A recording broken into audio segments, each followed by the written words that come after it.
Tondo Impasto.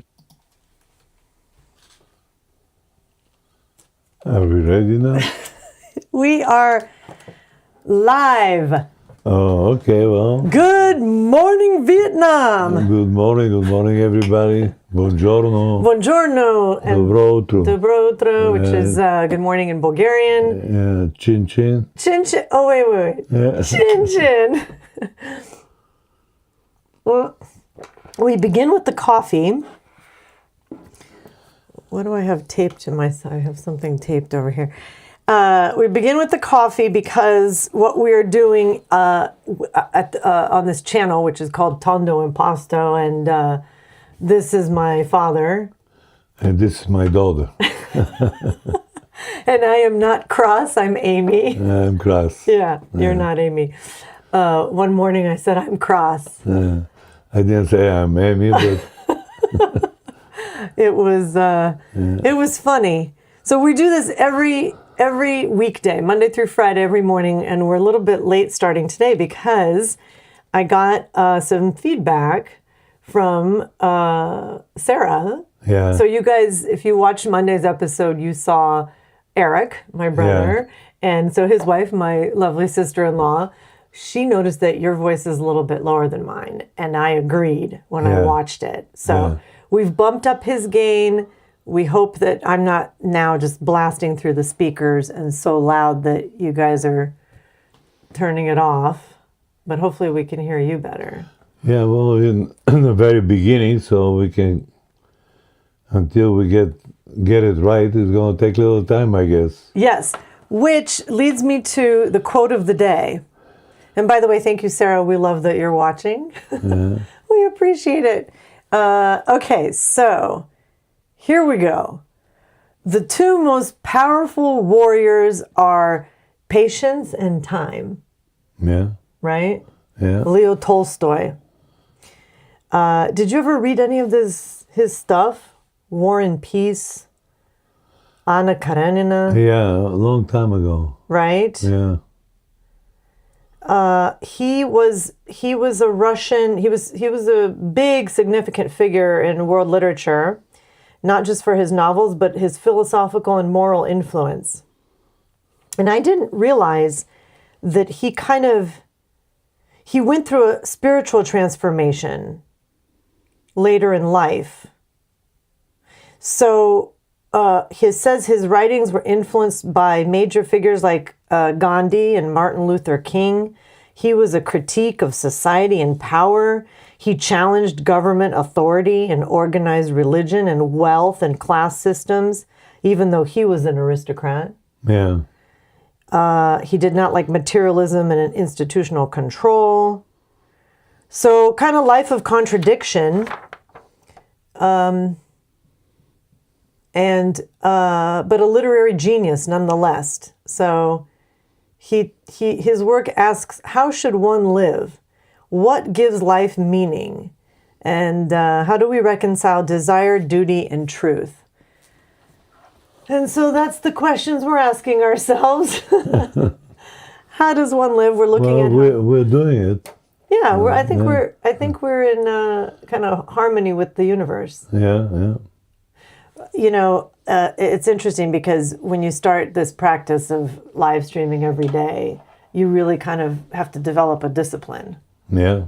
To make sure that you can do all this. And so prior to us, turning the camera on, there's a lot of prep and then post work. So one of the things I do, because, we just have like a massive, you guys can see like just a massive amount of boxes and things like that.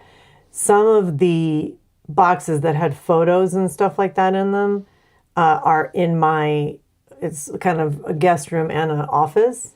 Yeah. And so I went in there this morning and I just I said, take me to what I need to, because I don't even know where to begin. Yeah. And this is what I found. So let me just show it here. What is that? It's the best little surprise we could have this Wednesday morning.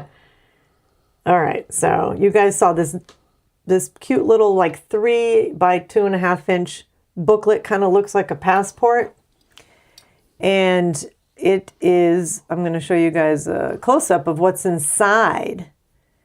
This is Boris's membership card to the Union of artists, yeah. The Union of Artists. Wow. And it's interesting because, oh geez, did it not print on my, oh, here we go. Okay. So it's a small booklet, gold emblem you guys saw. And it's a official stamp and a chairman's signature with Boris's photo, membership card for the Creative Fund of the Union of Bulgarian Artists. And the card number is 25. So he's listed as a regular member since 1971. And for anyone who doesn't know what the Union of Bulgarian Artists was, the roots go back to 1893, formally established in 1931 by uniting 6 artist associations. And then after 1944, under the communist government, it became the institution that controlled professional art in Bulgaria. Who could exhibit, who could get commissions, who could get the materials and the studio space, who got published. So if you were a member, you were a recognized professional artist within the state system. And if you were not a member, you were locked out. So he was a member. Yeah, he became a member after I left. Yeah, so that's interesting. Yeah. So we don't know what the number 25 means.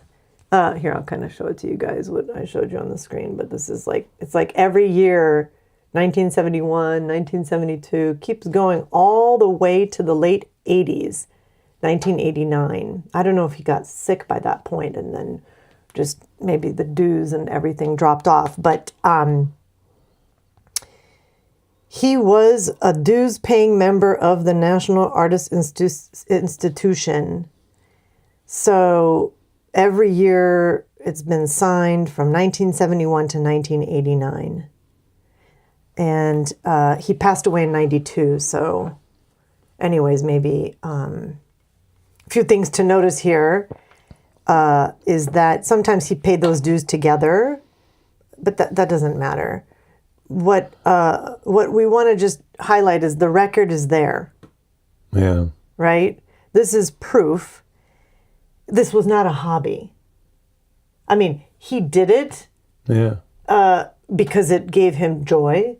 Like you said, it's a spiritual practice. Well, that's the process. After you graduate from the Academy of Art, you become an artist, and then you become a member. But for some reason, they kept him for so long. So 1971, wow. From 44 to 71, that's a lot of years. But who knows, like maybe when we find more stuff, we'll find one from before. Like, earlier years or whatever. I know that for sure, that, he was very disappointed that there's some people out there, the Communist Party members, that they were against him for some reason. I don't know. He was not a political figure I don't know what the problem was, but... Yeah, well, because he was staying neutral. Yeah. He was trying to be like Switzerland or something. Yeah. And as we know how the saying goes, if you don't go on one side or the other and you're in the middle, you get run over. Yeah. Well, anyways, it's just one more piece of proof that this was his professional identity. And it's documented and stamped. And this is the same man that we're pulling out of boxes now and introducing to the world. So I don't know that he necessarily was doing this because he wanted to somehow be famous. But he was definitely an artist and not just a amateur. What did they call him? It was a funny word out there. Oh, yeah, for the amateur. Yeah. Oh, it's too early. I know what you're talking about. Yeah. From the Book of Honor. right? Yeah, somebody wrote something that's ridiculous. Let me ask Claudio. So we have Claudio, our friend here, helping us. What was the word?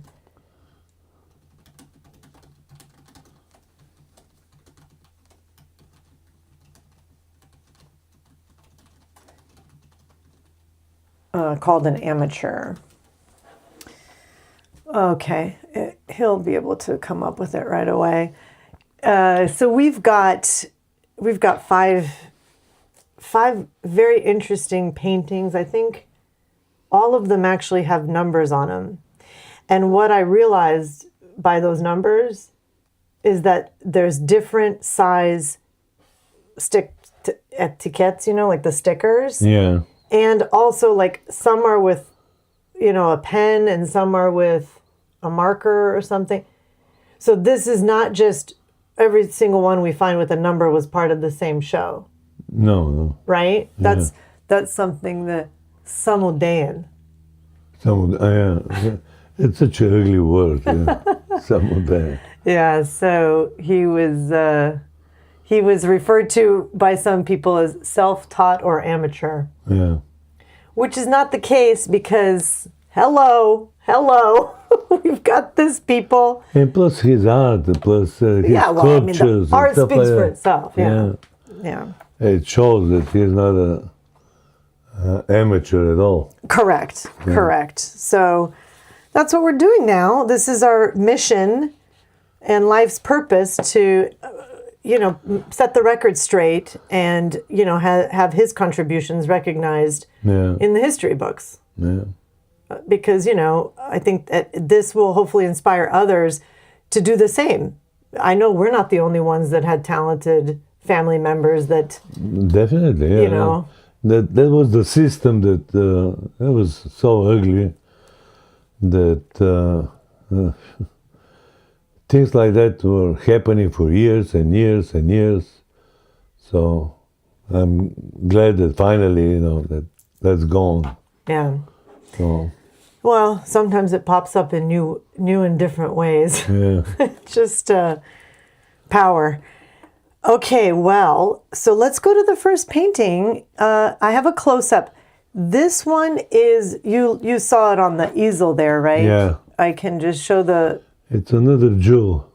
It's a real jewel, but I'll tell you, boom, that's the first one on the close-up from the camera. It's very small. 3.5 centimeters, so like an inch and a half barely. And it's got this soft green and teal landscape, a big open sky taking up about 2/3 of the composition, maybe more. Golden ochre cloud formations catching light, a dark blue-green landmass or tree line sitting along the bottom, and a small yellow-gold reflection at the lower left. Maybe water catching light. I need to let Claudio know that there would never be sunset light because it says here catching the last light. So it would be morning light. That's it. Boris painted sunrises, not sun. Well, he painted sunsets too, but they wouldn't have been over the water. So now let me show you guys the close-up here in the studio. It was mounted onto this larger board that is about, 8 inches by 6 or something like that. Yeah. And it was definitely part of an exhibition because on the back, you guys, can you see that number, 113? And notice that this 113 is written in a particular way where some of the numbers on the others don't look the same. So the other thing is that when you look at it real close from the photo, it kind of looks like it's cracked a little bit, like even chipped on the top. You see on the top right, a little bit of a chip. It's not like perfect condition, but beautiful nonetheless. Beautiful nonetheless. So I don't know. You think it's just again Black Sea or? It's a landscape, right? It's got to be Black Sea. Yeah, that's his place out there. You know what I mean? Yeah. and the exhibition number 113. So we'll have to, let me just show you guys again.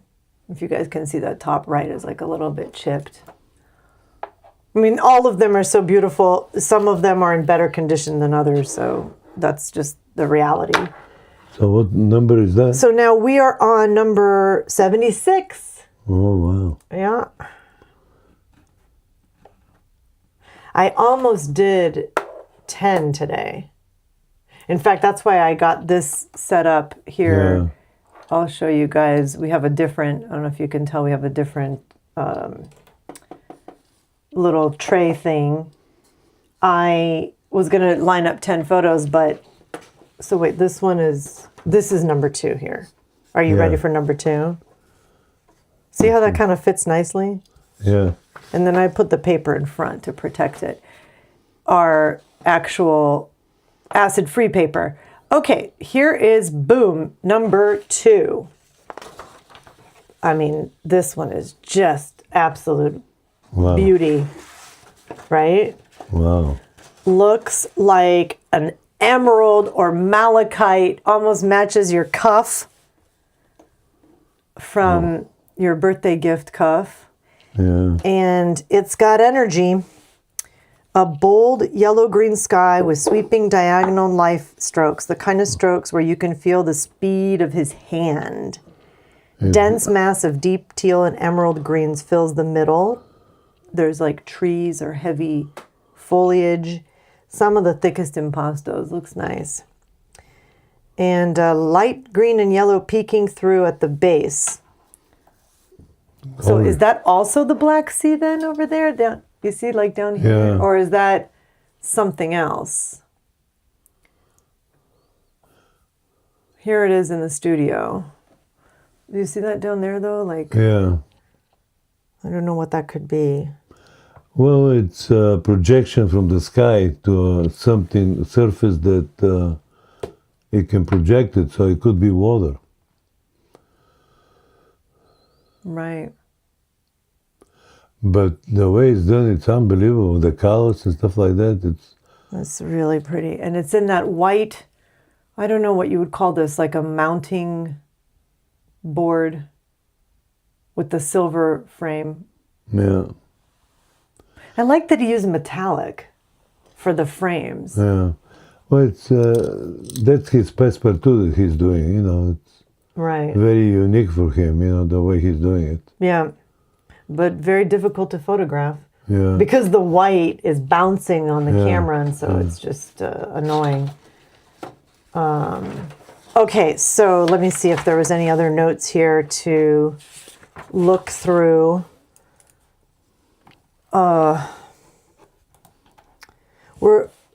We're building this data set. Let me show you guys. This one's got a number on the back, 11. Can you guys see that 11? By the way, notice how the number 1s are written. They almost look like they could be 7s, but they're not. That's 11. 1, 1. Yeah, the way they put 7 in Europe, it's with the line across it. Yeah. Which is kind of what I started doing, because not to get confused between a 7 or a 1. But if you look at these two, maybe seems like it's from the same, these could be from the same batch. Yeah. Because it's the same stickers. I don't know if you guys can see this, but anyways, what number are we? Okay, so this is number 11, which is number 70. 7. Correct, 77. This is the first one here. And then that is 70. Okay. Okay, so yeah, there's one more look at it. Take it in, drink it, savor it. And we will, yeah? Yeah. We'll go to the third one then. Yeah. All right, sorry, this is a little bit messy here with this new system. It's not as easy to keep it. But all right, so we're gonna put on our third painting. This is just boom. I mean, look at that. Wow. Right? Wow. Beautiful. So there's like pink and mauve clouds stretching across maybe the sky, blending into kind of a blue-gray. Yeah. Band of teal, the blue-white like sea in the middle, or down on the lower part, I guess. Very mystical. It is, right? Yeah. Looks like there's a golden sandy shoreline in the foreground. Yeah. Could be a coastal sunset or... Oh, okay, there he goes again. No. I got to make a note right now before I forget. And let's see if Claudio can remember. There's a joke. Claudio is like 50 First Dates, the movie where Adam Sandler tries to date Drew Barrymore and they keep forgetting. She keeps forgetting, so they keep going on 50 First Dates. Please make a note in your... that Boris would have only painted sunrises for the Black Sea. Not possible to have a sunset there.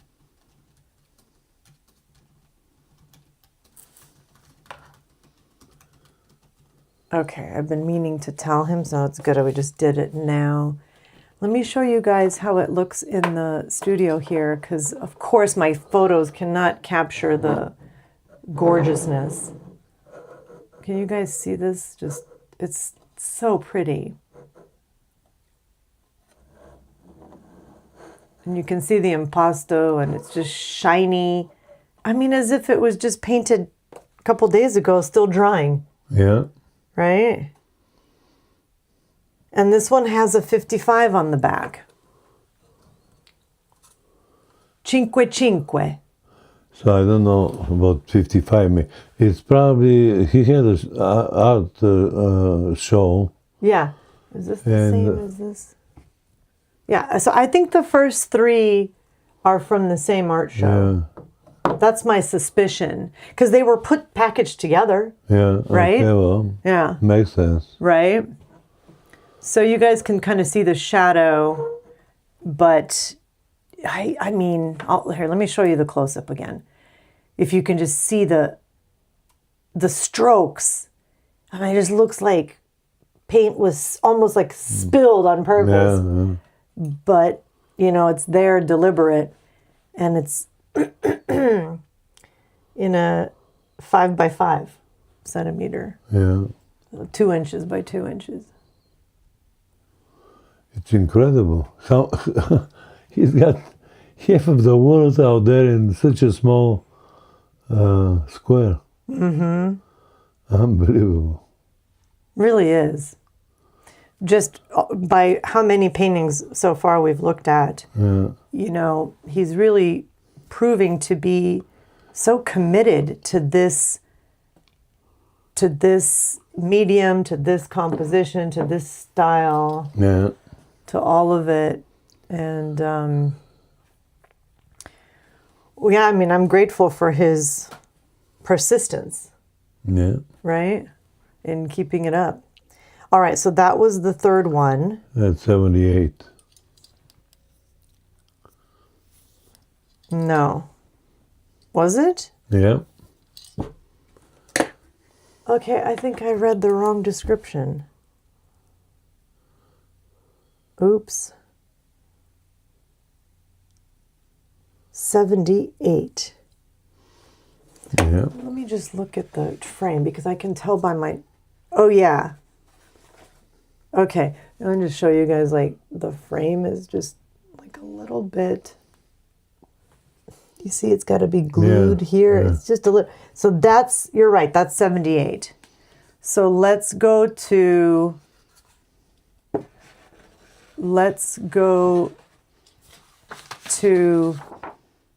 our quote, patience and time.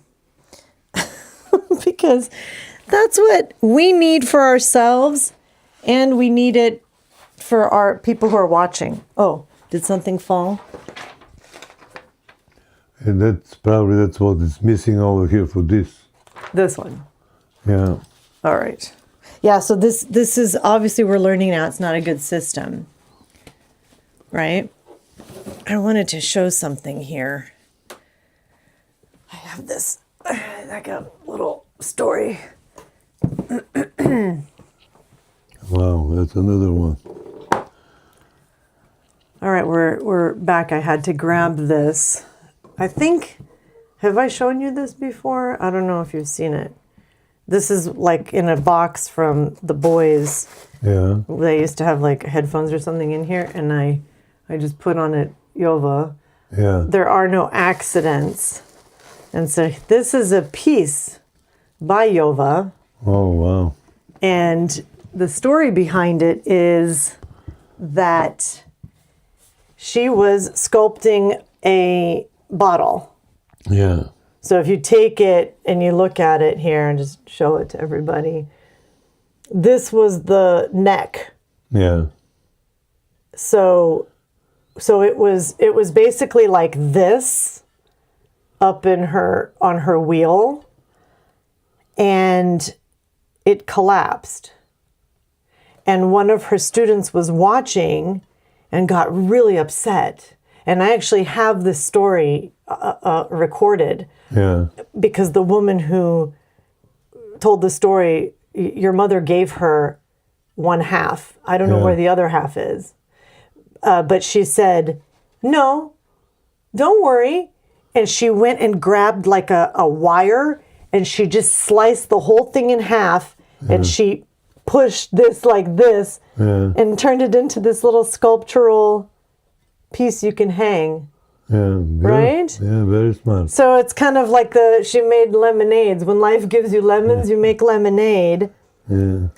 And That's a nice candle. Enshu and Velichka Gankovsky, they live in Troyan, and we stayed with them when I went with a professor. I love them so much, and I got their permission to show. I have this footage from the woman, Yovka was her name, actually, your mother's protege. Yeah. She told the story, and I got emotional because it's almost like whenever I feel like I'm messing things up, this is a reminder there are no accidents. Yeah. Right? Yeah. So we have to figure out where we can, let me see if we can put it, will it fit on here? I don't want it to fall. Let's see, so we can show the close-up. You want to just, let's hold it. Yeah, you gotta hold it because it's shiny. Yeah, okay, so here it is, you guys. Yeah, that's really pretty. Yeah. Right? Yeah. There are no accidents. Beautiful. And and then the back, it doesn't have a signature or anything. It's just the back of the, without the glaze. But normally, she would have put her signature inside. So you can almost put like a little flower or No, it's a candle. Oh, you could put a candle in there? Oh, yeah, that's what it is. It's a candle. Oh. Yeah, she made a candle. Like a candle holder. Yeah. But a tiny little candle. Yeah, yeah. Okay, that's so pretty. So that is what I wanted to share with you guys. And then what I'm going to do is get there's a software, 11 Labs, I think. You can put your video and tell it to translate, and it'll just change the voices to English. Because the woman who tells this story and gives this to me, I'm there with, Violetta and Velichka and her. It's all in Bulgarian. But I want people to understand it. So this is a special there are no accidents reminder. Yeah. All right, so we got 2 more paintings. And what did I think this is this one the 4th one? This is a warm day, probably in Cinemorets, the heat is there. The heat is there. I like it. Yeah, you're right. And let me just, this is what it looks like in the in the studio here, and then let me straighten it out. And then this is the close-up of it that I took. So yeah, how hot would St. Moritz get, by the way? Do you remember it being really, really warm there? Oh, sometimes it gets warm in the summer, by noon. You can feel it. You want to jump in the water. In the water, because it projects so much warmth, and the water gets real nice. Yeah, lots of. I'll show the Yeah, I used to, when I was little, like a teenager, we used to go out there and scuba dive. And it was, when you go under water, it's nice and cool, but, when you get to the surface, it's warm. Really? Yeah. Scuba or snorkel? Scuba dive, trying to catch fish with the snorkel. But did you have the tank? Had no, not the tank. So that's the snorkel, where you just have your mask and you get your you have to hold the breath. Yeah, okay. Yeah. I was going to say, I didn't know they had the scuba diving out there. Probably they did, but, as a kid, who's going to go that far? I don't think you're allowed to scuba when you're too young. Yeah. I tried to learn and I couldn't pass the test. Yeah. Yeah. Jeff, there's some kind of a dog. I don't know if you guys can hear the barking dogs. There's some dog protest happening outside. But anyways, so Jeff, my husband, father of my sons, and your son-in-law, he loves scuba diving, and he did it in many different places all over the world. Yeah. And so when we were together in one place, I wanted to join him, but you have to get certified. Yeah. And I just couldn't do it. There were too many things to remember, and I think I just don't like the idea that when you go underwater, if you come up too fast, you can get what's called the bends. I don't know all of That depends how deep you go, But something about how you have to release the oxygen, I don't know. It's just, no, thank you. By the way, this is from Isabel. For my birthday. Oh, wow. But from a couple of years ago. That's beautiful. I mean, this girl, she knows what to pick. I can't believe the way she picked up that one. Beautiful. Yeah, she really knows her stuff. I think it's a Navajo. Yeah, probably. Yeah. Here, I can show it on the... Oh, but see, you got it in this... You got to be turned around because the camera's facing that way, so... No, that's just showing your side. It's okay. So, okay. Well, so back to this painting and describing it here for our visually impaired friends or anyone who's just driving and listening to us go on and on about stuff. This one is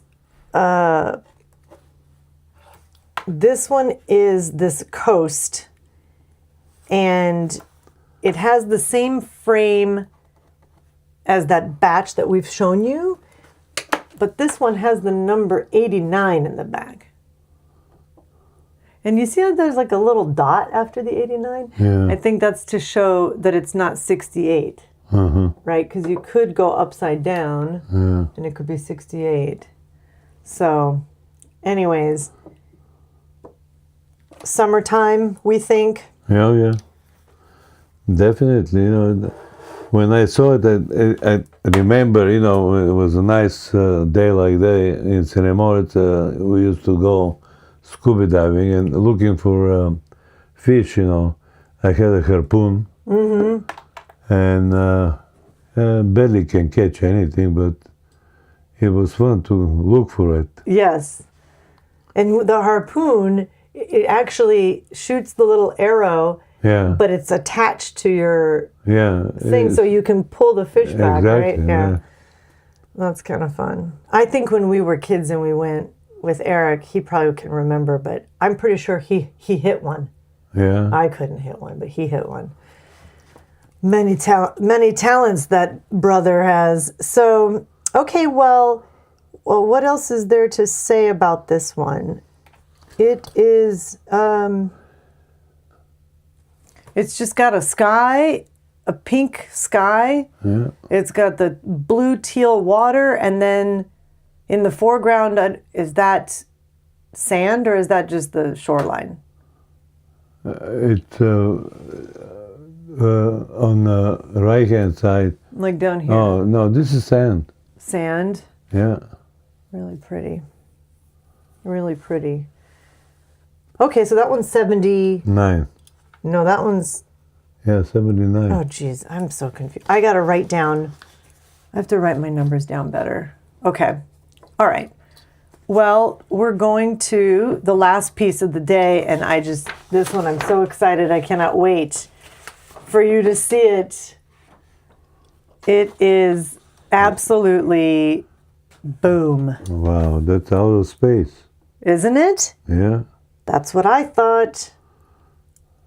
That's what I thought. That's another galaxy.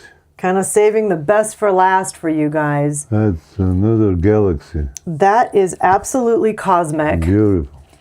It is a dark vertical element running down the center and swirling blue and white forms on either side. Lighter periwinkle and lavender to the right. Very thick impasto, abstract. What's his name? Claudio saying trees, but no, it's not trees. This is full on cosmic. Yeah.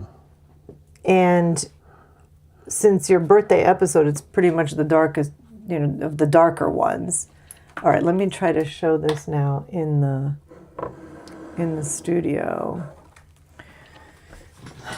But I have to fix the focus, pull the focus out a little bit so you can see how he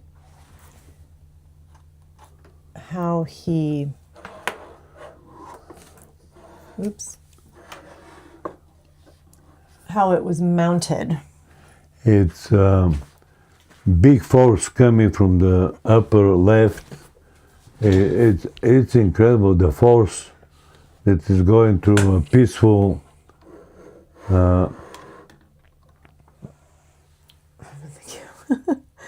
ground. It's not even ground. It's like an atmosphere, but it's a very, very, very strong painting. It is really strong. In fact, I was thinking about some of yours that you did that are galaxy cosmic like, and it's from like before there was a James Webb telescope to take photos. He's kind of creating that outer world, other world feeling. Yeah. And what I wanted to, it's very hard to, you guys can see it, but I wanted to also show you here. This is number 56, but look at how 56 here is a different, totally different sticker, totally different pencil. It's not the same as the other ones that we had. That's from another show. It's definitely from another show. Yeah. And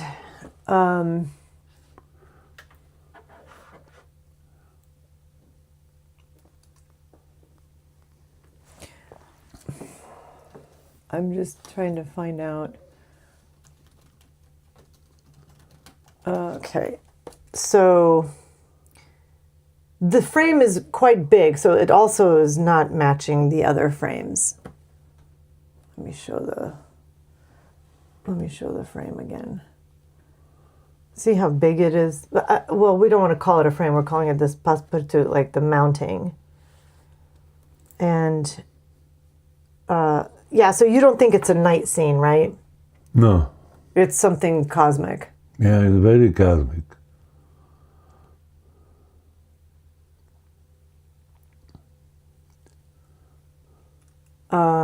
Okay. Well, this is a whole different thing than what we've seen before, but really beautiful blues. Yeah. And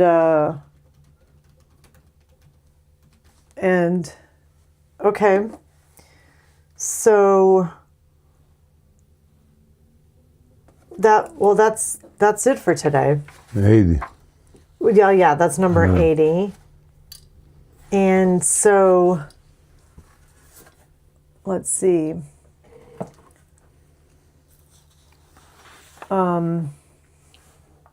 Number 80 is not the night nocturne, but cosmic. Yeah, cosmic is for sure. Cosmic. All right, well. It's another galaxy. It really is. I love it. Okay. Well. Well, we did it, huh? We did. We're up to 80. Yeah. So we're at 8%. Yeah, well, it's just the beginning. Yes. Let me go back to the quote. This one we might just have to leave all the time. The two most powerful warriors are patience and time. Yeah.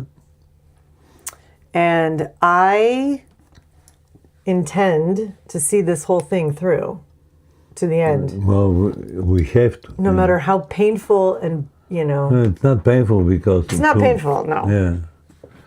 It's a lot of joy, when I look at all this, it's in my mind, I said, I gotta get to the studio and start painting, and just getting some ideas from him, because he's great.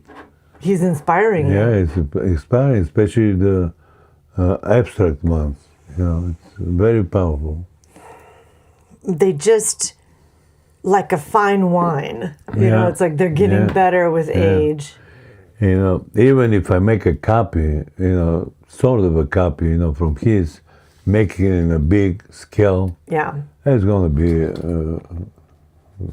nothing, it's going to be something else. Well, yeah. And maybe one day I can do that. Yeah. So. Definitely. And, the colors just, it's hard to match. Yeah. So the pigments that they had at the time, and, it's just... Well, right now, they got pretty nice, a lot of quality paint. So I can probably match it. It's not going to be the same, but it's going to be close. I remember for the Yova show that we organized in 2018. Yeah. We had one of her bowls. Yeah. Which was interesting. It kind of looked like, I think she called it like for nuts. You put nuts in, but it was heavy and it was really. So I met with a ceramicist who just, he was like bowing down when he saw all of Yova's stuff, and I said, "Can you make some replicas? Maybe like for everyone's table at the after party." Yeah. And he couldn't do it. He tried, but he said, "I can't match the colors. I can't match her." Oh, no. He just couldn't, It's impossible because, once you put it in a furnace out there, it's only you, the artist, and God can make magic, Right. because you never know what's going to come out. What's going to come out? Yeah. Yeah. Is it the same with paintings as well, or? Yeah, it's almost the same. If you don't talk to upstairs, if it's not over your head, it never comes anything. Yeah. But I remember, when she was doing the Negra ceramics. Yeah. And there Those was are no, like a blacks, very charcoal black series. Yeah. There was no paint. There was no glazure, they call it. Oh. For the no thing. glaze. Yeah. It's the temperature that she did it with the temperature, and it's incredible. Some of them they got so dark, almost black, and it's like forever. You get a brown clay. And when you take it off of the thing, it's black. Amazing. Yeah. We'll have to show some of those as sneak peeks. Yeah. So when we get to the Tondo phase, we'll share a lot of what Yova did. She's like, out of this world. But they both were. So thank you for sticking with us. And Well, ciao ciao everybody. Yes. Chin chin. Chin chin. And ci vediamo domani. Yeah, we'll see you tomorrow. Thank you so much. Yeah. Have a good rest of your Wednesday and see you tomorrow. Thank you. Bye. Bye bye. Bye. Tondo Impasto.